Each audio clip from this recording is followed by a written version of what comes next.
So one of the first things to pop up are these turnips, and they're actually right next to this, I think is another wild grape tomato. Not wild, but volunteer. And I think it might actually have time. If we get 40 days before the frost, we might get some tomatoes, so that'd be kind of cool.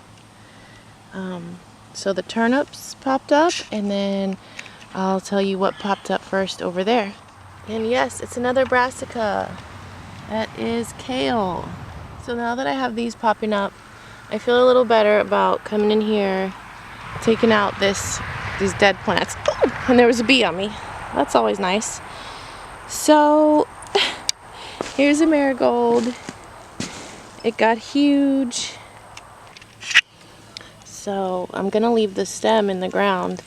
And this might be too big for my little clippers. It is. I gotta go get something bigger. But you can see all the seeds down here that I gotta get. I'm gonna snatch these up, save them. Better get a bigger clipper. So it's still crazy to me that I had to use these big limb cutters on my zinnias because they just got so big. So I wanted to show you the stump that's going to stay in the ground, because that is just going to break down and feed the worms and everything underneath. Here's the other stump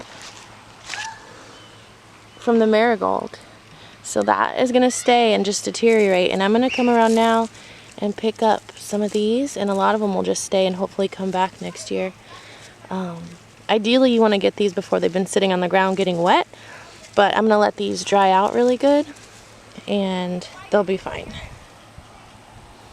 So now I left this one for the butterflies, and here's everything that came out.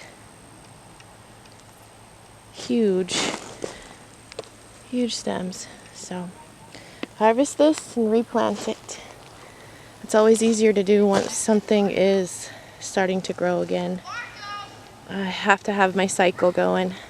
So can't wait for this sunflower. Thanks for watching. Happy growing. I forgot just a real quick check-in on this front garden here.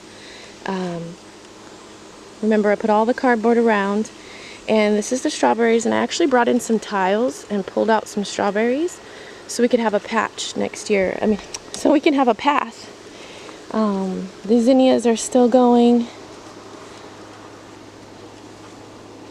I think they look just beautiful right there.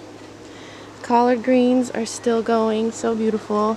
I'm not eating these ones because when they grow in the summer heat, they just don't taste very good. They don't taste as sweet and how collards should taste. So they're just growing for fun. Over here, this tomato is still putting out tomatoes. It's unreal.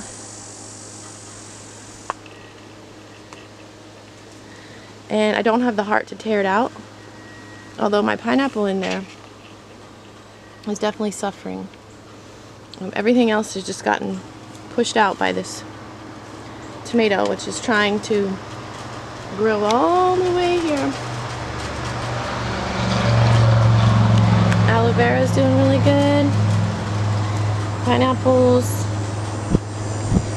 Here's the only thing I keep in pots. And then my beautiful ferns are doing great. I love them. My rescue ferns. Oops. I'll be bringing those in over the winter. They're doing fantastic.